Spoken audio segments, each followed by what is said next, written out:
And my homebrew Raven Guard Raptors, called the Autumn Guard, which is more of a fall theme thing, finally win a tournament. Let's find out.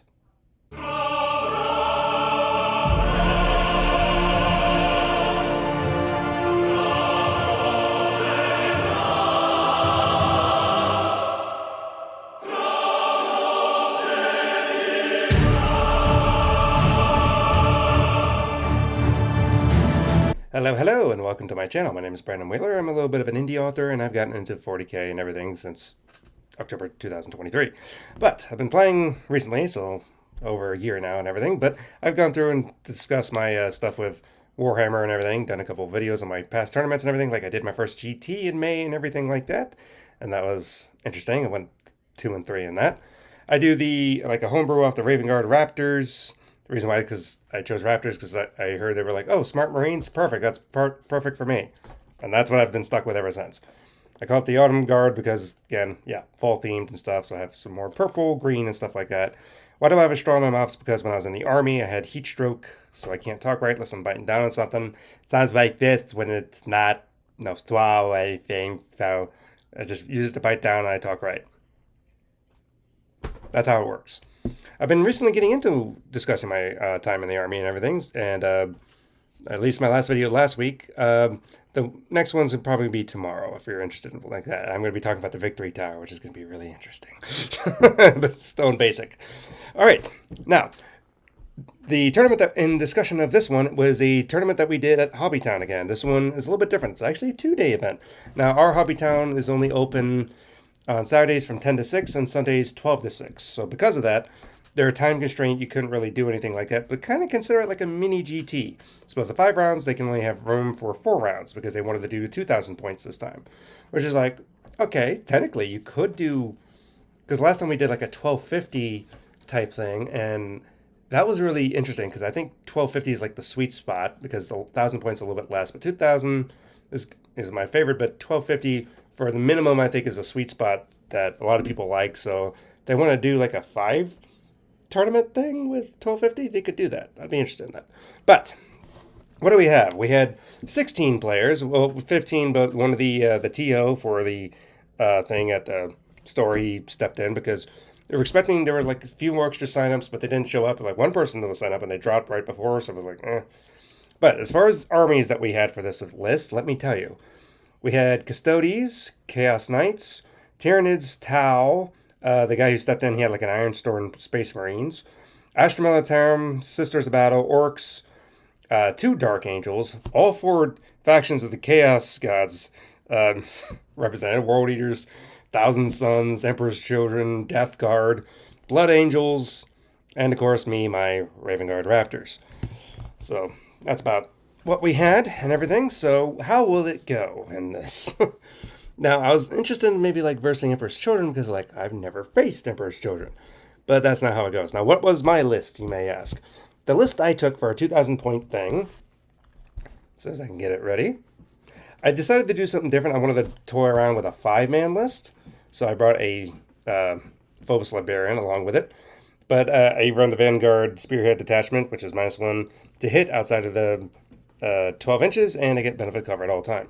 But of course, I had Kayvann Shrike with 5 Vanguard vets, Kayvann Gravis Armor with a 5-man heavy intercessor squad, Chaplain Jump Pack with Jump Pack intercessors, a Librarian with a blade-driven deep enhancement with 10-man assault intercessor squad, a Librarian in Phobos armor with eliminators, which I gave him the enhancement to cause if you're like within 12 inches of him, it makes you, and you target that unit with a CP, it costs you like 1 extra CP for that stratagem and stuff.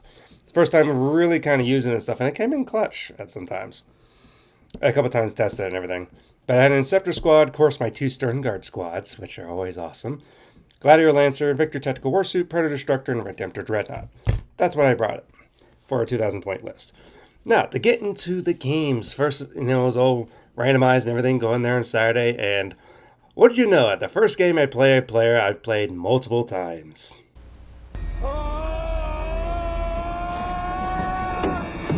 So yes, World Eaters.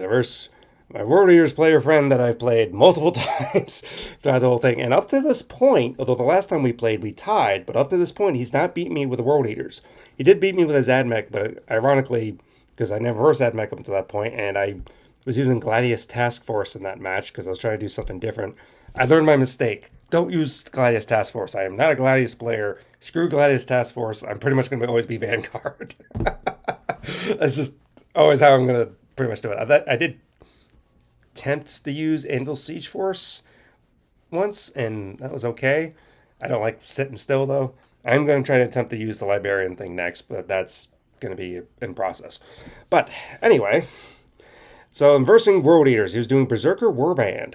Warband. So he brought a thing, and the table that we have, as you see from this picture, is called the Wall. Now, initially when they did the Wall, and when they started doing these like tournament stuff with the terrain, you know, the wall was sideways, but this time they have it diagonal, which is a lot better. But the thing is about the wall, the rule is on the table is that you can't pass through the wall. You have to go through a round. So there's this middle gap and everything on the table. I know that he's going to try to want to charge me because that's what World Eaters do. The thing is, though, is that he knows that sometimes he can't make the charge or whatever like that because they changed it up with how they do Angron and the dice and everything like that. But he knows I could shoot him off the board because I've done that. So he's kind of worried, like trying to avoid that, fortunately. But he has a secret weapon, which comes into play very soon. But for a little while, I'd say I was kind of winning for a little bit. Though he had a good first turn to extend battle lines and containment in the first round. But then I killed this group of jackals on the objective on his side. Every match is Dawn of War style. That's just how the store did it for the RTT.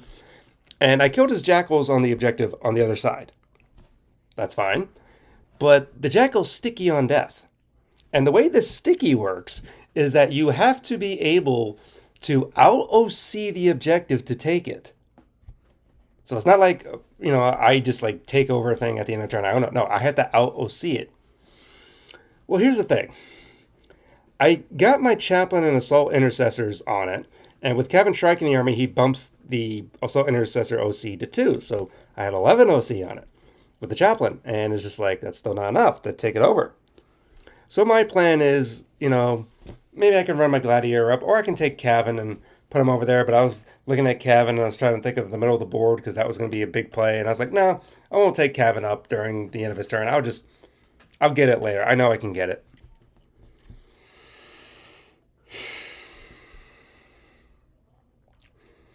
Well, after Karn, you know, comes in with a group and kills the Invictor Suit and a Redemptor, the Hellbrute comes out behind a wall. Now, up until this point, I think anytime I've seen a Hellbrute or whatever, no one's ever gotten him close to into me before, maybe? I'm not sure, but I've always killed that thing before, so I didn't really have to worry about it. But during his turn, because I nuked the middle of the board with Inceptors and everything like that, but then the Hellbrute comes along the side of the wall. I'm thinking, okay, basically a new model. I don't know what it does. I quickly find out what it does. See, once it charges in and attacks you, you have to fight it. And if you fight it, it can hit back and just keep pinballing into things 6 inches away and stuff. So he wipes out my Sternguard that I set over there and basically did nothing.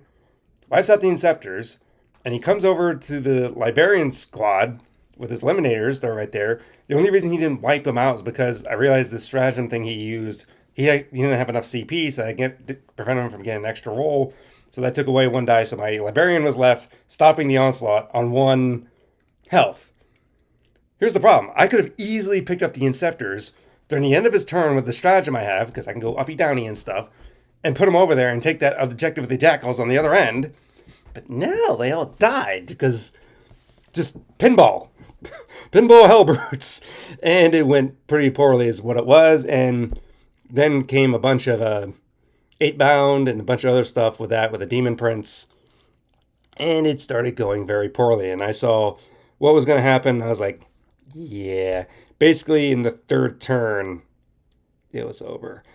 And the final became 67-100. That was the final. His first win against me with World Eaters. So it's like, but I mean, just with stuff that going on, because he could keep scoring and everything, there's like no way I could stop it, unfortunately. Oh, as far as the mode, yeah, take and hold, and the thing was like a swift action. But it was just that Hellbrute, because I should have picked up Kayvann and put him over there in that spot, but that Jackal sticking on death thing, that hurt. Because I thought, okay, I could deal with that. I can get to that. No. No, I couldn't. It was just like, well, that's a problem. But it was a well-deserved win, and he finally got a win against me on that because he hasn't beaten me with that for so long. So he's finally got a win as like, well-deserved. Well-deserved. And it's only the second time he's ever actually got 100 points in a game. I still haven't got 100 points. Although I do get close, which I will tell. So that's what happened against that. So I'm off to a 0-1 start after finally being beaten by World Eaters. Well, his World Eaters. It's not like I do well against World Eaters. I lost against a guy who played the Vassals of Wrath thing in December. And he had a bunch of Demon Prince stuff, and it went about as much as you expect. It went very poorly. So, that's what happened there. Now, on to game 2.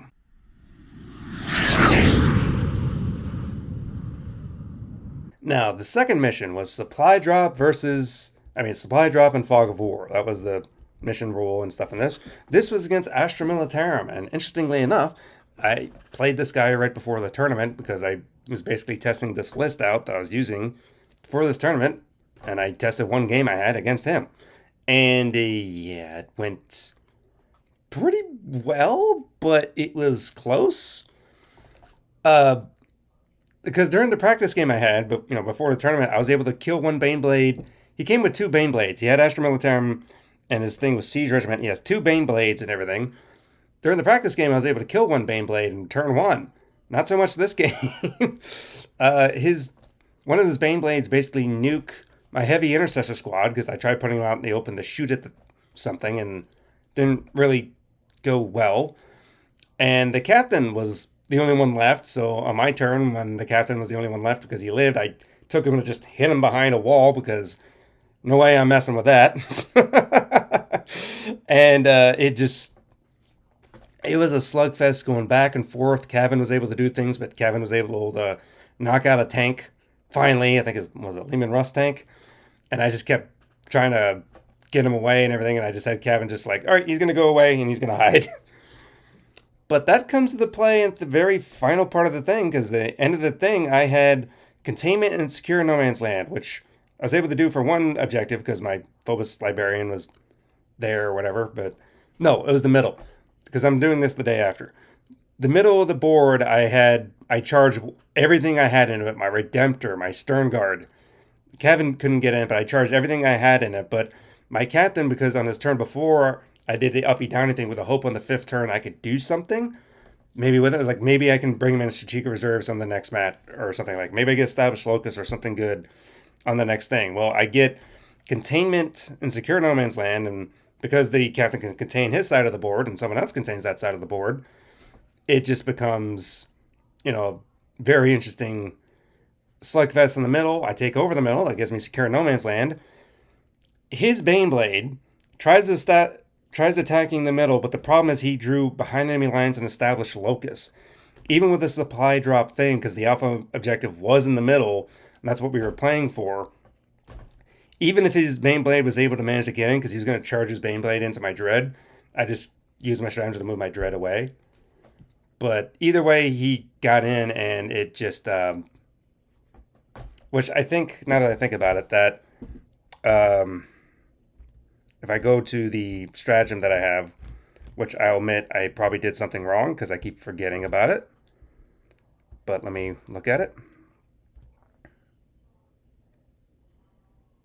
Yeah, so it's only an infantry unit that can move, not my calculated fate. I played that wrong. My calculated fate does not apply to vehicles, so I should not have been able to move my Dread. That was my mistake. But even if he took over in the middle and got those points, I still won on a 1-point lead. Because on his thing that he had, he would score the 15 points, it would give him up to 55. But he would not be behind enemy lines because he didn't have any units left, and he would not be established locus because he shot everything he had from the Baneblade and tried to kill stuff. So he would not be able to accomplish either of those things. Unfortunately. I mean, he could have maybe got to the middle and done established locus, but the problem is that I was basically blocking his Baneblade from doing anything with my Sternguard and stuff there, so he had to jump into the middle. Yeah, I denied it with the Redemptor, but that was the wrong stratagem stuff. But either way, because established locus is in action and he chose to shoot, he cannot do anything. So it was 56-40 in victory of me. I did mess up with the Redemptor because I keep forgetting my stratagem is only for infantry. I shouldn't have been able to move them, but either way, it wouldn't have necessarily mattered in this case. Fortunately. But that's just another thing about stratagems and trying to remember, because I think I keep messing up in the calculated feint. At times, I keep thinking I can move away. I cannot move away with vehicles. I can only move away with infantry. Because I remember for some reason, I keep doing that, and it's my mistake. I need to be called out on that. That's a bad mistake that I can't keep doing. The one stratagem, though, that I keep messing up, especially with the Strike from the Shadows, because I'm supposed to be able to do a Battle Shock test with it.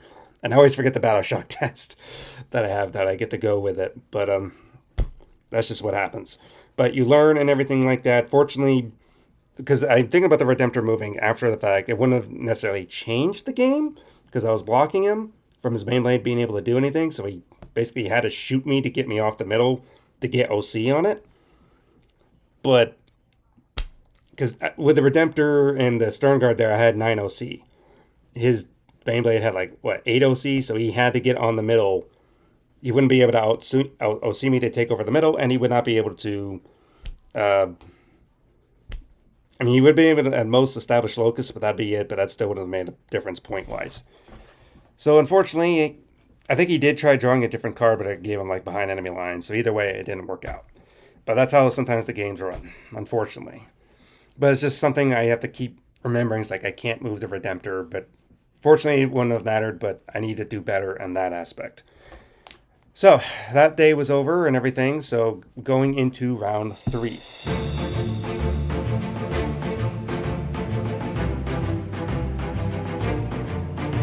Alright, now, I noticed something wrong on my list thing, which I didn't realize that I didn't have it on the tabletop thing, but my opponent was Orcs, and he was Dread Mob. It was his detachment. I, for some reason, forgot to put it in the app. That was my fault. So it's not going to show up here on the picture here, but that's okay. Now, going into that, what happened there? This was excited about, because it's kind of like a little rematch thing that we've had going, another grudge match type thing. It's the Pirate Orcs. They're back. The Pirate Orc boys are back, or at least some of them. He has a big grot, big snappa, little snappa thing, and I was like, oh boy, those things. That's going to cause me a problem. But this is the gentleman, because I beat his orcs one time. I got the French pirate captain hat thing, and I just stuck it on my Gravis Captain, and I just keep it there ever since because it's funny. So that's why I have that. It's because of his thing. He gave me that for beating his thing one time. I was like, oh, and he said, because we're about to do a crusade thing for the summer, and he's like, oh yeah, if you kill the red gobbo, you get a revolution flag. I'm like, I have a goal now. But it's actually been a long while since I've played orcs, and I have a rule, faction-wise, for me, that it doesn't matter if I win or lose, as long as I do this, it makes me happy. Grots must die. That is literally what has to happen. Grots must die. We're going to go after Grots. We're going to kill the Grots. I don't care about anything else. I'm going to kill the Grots. This mode was Linchpin-inspired leadership, which doesn't really come into play as often.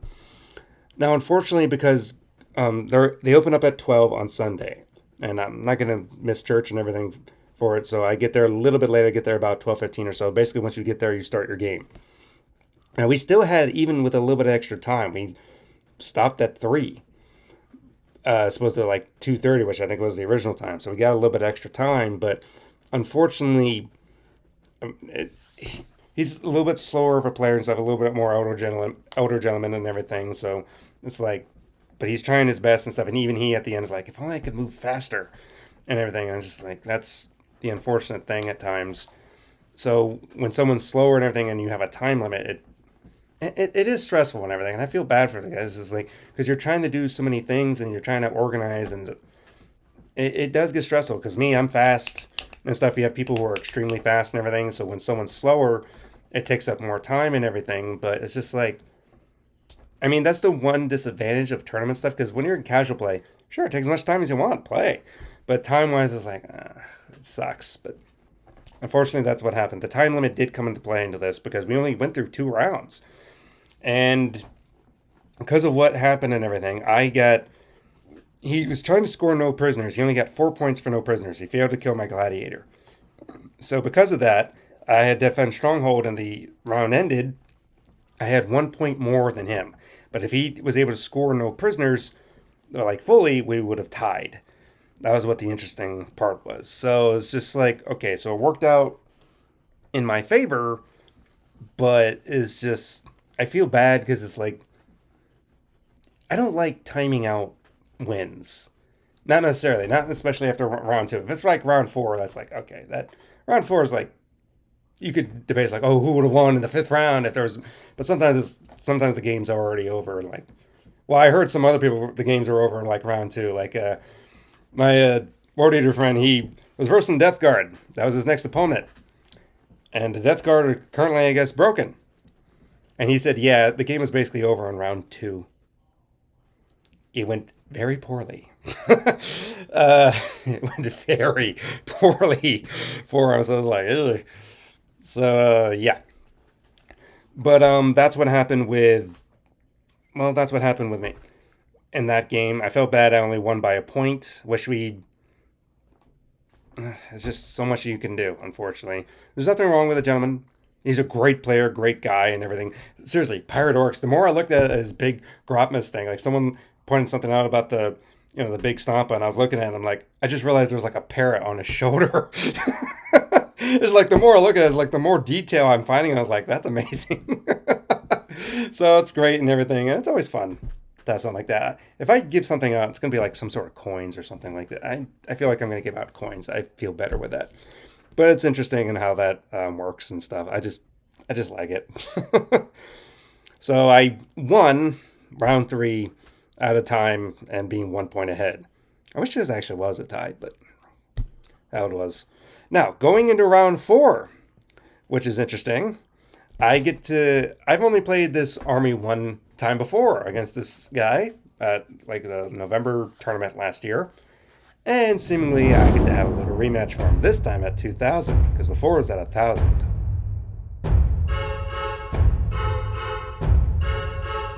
So yes, it is Purge the Foe and Adapt or Die. Perfect for sisters playing against that. It's only, again, second time playing sisters, second time versus this guy. So it's like, all right, let's see what he does. And this one's at a 2,000 point battle, whereas the last one I versed him was like at 1,000 points. And it's still probably one of my funner games because, I don't know, playing against sisters is interesting. He had a bunch of Archiflatulets and stuff like that, but he had Morgan Vowel, and that's going to be big into play. Now, the terrain on this map was unique in that you had this like Citadel Coliseum thing in the middle, and the only way to access it would be like if you had kind of like a walker type thing or just infantry, so no vehicles are necessarily going to be able to get into that thing. So I have infiltrate, he didn't have infiltrate, so I put my librarian and his 10-man assault intercessor group basically into that thing, and I sticky the objective with my deadly prize stratagem, and I'm just like, come and get it. well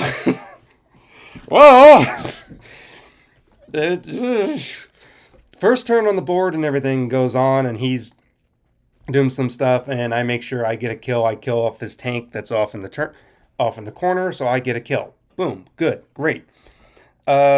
He on the first turn is able to do some secondaries, but he's not killing anything. So that gives me, I was like, all right, I have a 4 point at least lead because I did recover assets on the other thing going. That's fine. Mark for Death is like, I could have, because of Adapt or Die, I could have switched it out, but I was like, no, I'm going to keep it for a CP because trying to get Mark for Death is sometimes hard. I actually like the new system because we're still playing on the Pariah Nexus version, not the new card system yet. I kind of liked it. I played with the new system twice so far, and I kind of like the new thing where it gives you a gamma option. I was like, oh, okay. Interesting. But then the next turn, that is mine, in round 2, because he's bringing his guys over, and he's trying to attack my Phobos Librarian, who's just there on the objective, just peeking out, shooting, the eliminators and stuff.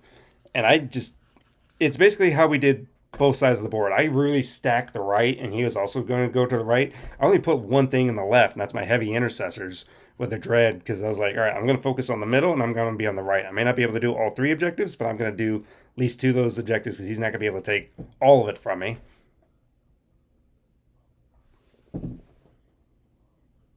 That was my thinking in the beginning of the game.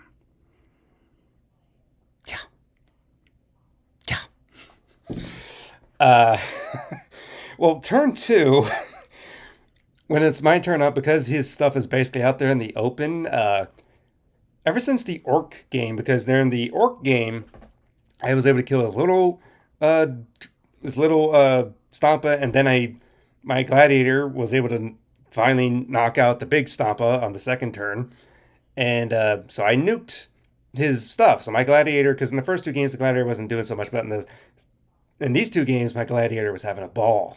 I guess he just needed to face orcs to get him back in the swing of things, but he was having a ball. He was nuking pretty much everything with his stuff, and everything else was just killing stuff. I killed 6 units, if I remember correctly, during the second turn. I wiped out literally that right side of the board. And he's just like, dang, I couldn't do anything. But he's like, well, hopefully Morgenval was able to do stuff. I'm like, all right, yeah, let's see Morgenval. I hear that she can be tough. Let's see what she can do. I find out quickly what she can do. You see, he brought this Seraphim down, and then he brought Morgenval down from like Strategic Reserve and stuff like that. And on his turn, and they rocket launchers and stuff go off. They kill my Dread in one go. I'm like, okay, this isn't the Dread. Fine. They make the 9-inch charge very well because of all his miracle dice shenanigans. And devastating wounds and melee hurts. And yeah, my Gravis Captain can't tank that. It went very badly on that side of the board. The middle side of the board, my assault intercessors, because I wiped out a squad right there at the top of the citadel, his predator just basically shot the squad to death, leaving me only with the chaplain. So then he starts shooting at the assault intercessors, but can't make the charge firsthand. But then he brings the Seraphim trying to challenge for the middle, and then I'm sending Kayvann in and stuff like that. Oh, tanks. Before I get into the middle fight, I nuke his tank first turn. It blows up. It kills a lot of things around it. Later on, he destroys my Predator. It also blows up. And my Predator kills a couple things around it. So it's like we're trading on both sides. It's like going back and forth. It is really a Purge the Foe game. Getting into the middle, Seraphim attacking with their leader, Canoness thing, killing almost all my guys because he has Cull the Horde and Storm Hostile Objective. This is turn 3 that he's trying to get Storm the Hostile Objective and Cull the Horde, which Cull the Horde would kind of apply with my 10-man intercessor thing. And this way it still reads. But he can't get it. He can't take away the objective from me. And my sergeant lives because my 4-up invul is very much useful with the Librarian. But he hangs on to those objectives.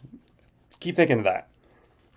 So I'm starting to bring my Kayvann over and everything else to try to wipe out that group. And I wipe out that group. I kill the Canoness. But it's a lot of bloodbath, losing my stuff.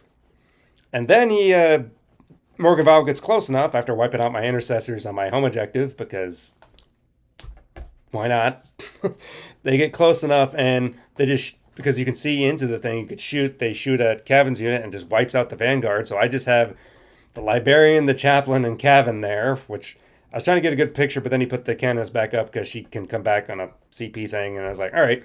But I just found it so kind of cinematically interesting how it was just my Chaplain, Kayvann, and Librarian in there. Like 3 of my main characters that I have. My Phobos Librarian, I mean, I've been adding them more lately, but it's just kind of interesting how those 3 were the last ones to tank and be there in the middle before Morgenval comes in. And because we established earlier that the Walkers can go through and stuff, that before they got in, it's just like, that's going to happen.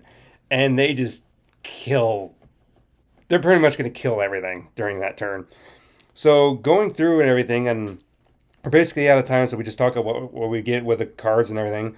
I would be able to get containment. Absolutely would 100% get containment, because I have my Inceptors alive. I could just put it in his deployment zone and just back one group to the other board edge, because I still had both my Sternguard and everything.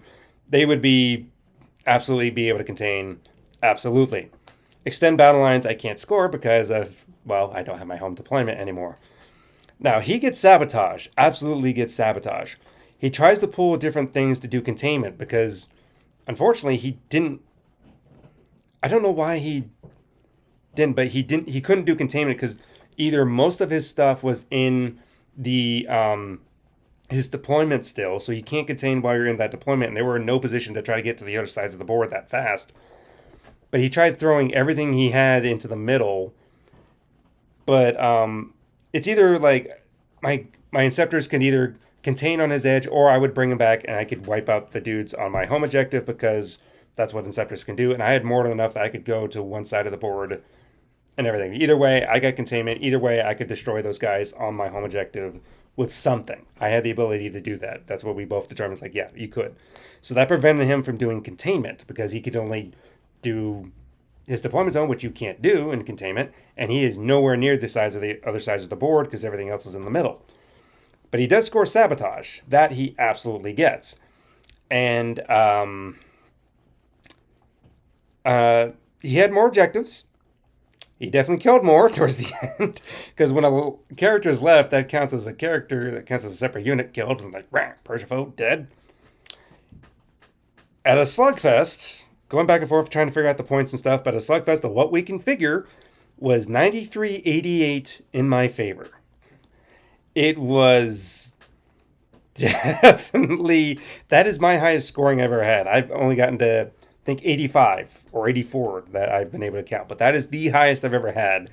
But such a slugfest, sisters. Morgan Val is a beast. She's, I don't like devastating wounds in melee. That hurts. That's, goodness. And as always, this stuff is one of the best painted stuff, of course, besides Praetores. I'm never going to get over that. Praetores are awesome. But, man, that was tough. So for this little RTT thing, I go 3-1. Now, how would you say the placings would be for me in that then? What would I have, what would I get going 3-1 and all that? Well, after everything's said and done, I get a whopping 5th place, going 3-1. The reason why is because even though I had more VP than a guy ahead of me, but the win percentage thing, how that works and stuff, kind of helped determine stuff. I don't know. Probably if round 3 was able to go further, it might have been better, but I don't know how that part works. It doesn't matter. The way I scored is the way I scored. I had Blood Angels ahead of me, but in the top 3, Emperor's Children, Thousand Suns for second, and first place was the Death Guard. It's just his worst game. He got 85 points, and that was against my World Eaters friend. And he's kind of disappointed. It's like, you stopped me from going to 90 points. That doesn't normally happen. That's awesome. It's like, well, at least I did that. But he had 99, 85, 97, 96. And as far as my World Eaters friend, yes, he lost the game against Blood Angels, and he lost against the Death Guard, because Blood Angels he was very happy to play against because he's like, ooh, it's a slugfest, and he liked that slugfest. But he lost that one, but he said it was probably his funnest game of the tournament. His 4th game, though, was against Custodes, for you wondering. And he's like, oh, yes, that's an automatic win. And he basically, like turn 2, he was able to win, and he got 100 points again in that. So don't feel too bad for him. He went 2-2, which is what his goal was. There was one gentleman who went 0-4, playing Tau, which I don't know if I mentioned that, but he, to be fair, he mostly plays orcs, from what I understand, and he is just now getting back into the game. He hasn't played in a long time, so he's trying something new, something different, and this is his first time playing in a long time. So he's basically playing with a new army he's not used to, and playing after maybe being gone for so many editions or something. I don't know, but either way, you show up and he had fun. Awesome sauce. That's great. So that's what happens. And even the TO, or so the guy who had to, because he stepped in because we had an odd number of people, he actually won his last game. I was like, oh, that's interesting. Yeah, Death Guard is definitely top of the line. It's not the guy that from the Giga thing and stuff, though he goes there and stuff, but to put it this way, I think he said that with this list, he's like 27-1. That one loss that he had was against the other Death Guard player, I think at the Giga GT, against that guy who won it all. And that guy is like one of the top of the area with this. So it's kind of like, yeah, if you only have one loss with this, it's like, That's impressive, but that gives a goal of like, gotta beat that. Now, the two Dark Angels players, one of them brought the Lion, and I was actually kind of hoping to get him. The thing is that I've only seen the Lion once on the table. I lost, but the Lion only did like one thing, but I didn't even really get to do anything against the Lion. Orc guy said he did something against the Lion. He managed to get him down, but his invul kind of like shrugged stuff off, or did he kill him? I don't remember what he was able to do, but something he had with a grot. I think his thing exploded, did some damage to the Lion or something, but I don't know. He did. Pirate Orc was able to do something against the Lion, but I'm not sure what it was. But he did something. Yeah, Thousand Suns coming in second, Empress Jordan third. I asked my Warrior friends, like, how does it feel? He came in sixth. It's like, how does it feel to come in sixth and the three other Chaos come in? What he wrote online is like, it feels so good for the little brothers to finally get good at a game that you've grown up with. Brings a tear to your eye that the little brothers are finally getting their place in the world. Because he says, like, Corn's oldest and stuff like that. I'm like, okay. I don't know. So I was like, I don't know. But for some people, this was some people's first tournament and everything. Like, I think both Dark Angels players, this was their first tournament. This is some others' only tournament they play, especially Astra Militarum, Orc guy and stuff. But hey, it's interesting what went on. So it's always fun to go, Hobbytown things, casual and everything. Now, next things we're going to be doing is a crusade type thing during the summer, during July. So it's like the new Armageddon book. So we'll see how that works out and everything. But again, thank you to Hobbytown for this, and thank you for hosting this and everything. Hopefully, one day I can get that second or first place, because I gotten like fifth a couple times, and this is like, hopefully I can get to it one day. But that's besides the point. Alrighty, well, hope you all enjoy yourselves and everything. Go play your stuff, and tomorrow I'm going to have my military video, which is going to be interesting. Alright, see you tomorrow. For that, enjoy these pictures from the tournament. Goodbye.